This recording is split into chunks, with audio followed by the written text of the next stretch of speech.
நிதி ஆயோக் வெளியிட்ட நிலையான வளர்ச்சி இலக்குகளுக்கான குறியீட்டில் தமிழ்நாடு 2வது இடத்துல இருக்கு. தமிழ்நாட்டோட சமூக பொருளாதார வளர்ச்சியை ஒன்றிய அரசின் பொருளாதார ஆலோசனை குழு அறிக்கை தாக்கல் செஞ்சிருக்கு.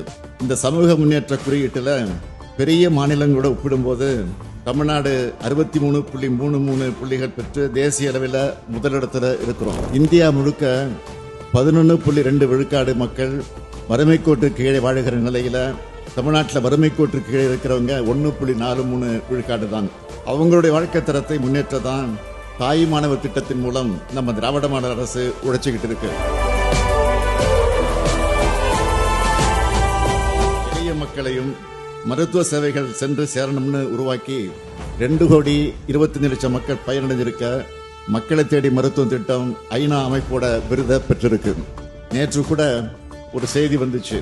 உலக சுகாதார நிறுவனத்தின் வழிமுறைகளின்படி தொற்றா நோய்களின் கட்டுப்பாடு குறித்து ICMR நிறுவனம் நடத்தின சர்வேல மக்களை தேடி மருத்துவ திட்டத்தால உயர் ரத்த அழுத்தம் மற்றும் நீரிழிவு நோய் பெருமளவு கட்டுப்படுத்தப்பட்டு இருக்கிறது என்று தெரிய வந்திருக்கு. இந்தியாவிலேயே தமிழ்நாட்டில் தான் அதிகமான அரசு மருத்துவர்கள் இருக்காங்க. அதிகமான MBBS சீட் இருக்கிற இடமும் தமிழ்நாடு தான். இந்தியாவிலேயே வேற எந்த மாநிலத்திலும் இல்லாத அளவுக்கு நம்மளோட அரசு மருத்துவமனைகள்ல 1,16,733 மருத்துவ படுக்கைகள் இருக்கு. குற்ற சம்பவம் நடந்தா உடனடியாக நடவடிக்கை எடுக்கப்பட்டு குற்றவாளிகள் கைது செய்யப்படுறாங்க. ஏதாவது ஒரு சில இடத்துல கவனக்குறைவா சில தவறுகள் நடந்ததா கூட அதை சுட்டி காட்டப்பட்டா உடனடியா அதை திருத்திக்க நாங்க தயாராக இருக்கிறோம்.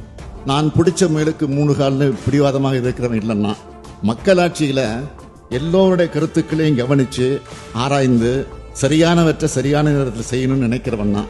உள்நோக்கத்தோட அரசியல் ஆதாயத்துக்காக தமிழ்நாட்டோட சட்டம் ஒழுங்கு சரியில்லைன்னு பேசுறவங்களுக்கு சொல்லிக்கிறேன், இது மணிப்பூர் அல்ல, இது காஷ்மீர் அல்ல, உத்தரப்பிரதேச கும்பமேளா மரணங்கள் இங்க நடக்கல, இது தமிழ்நாடு.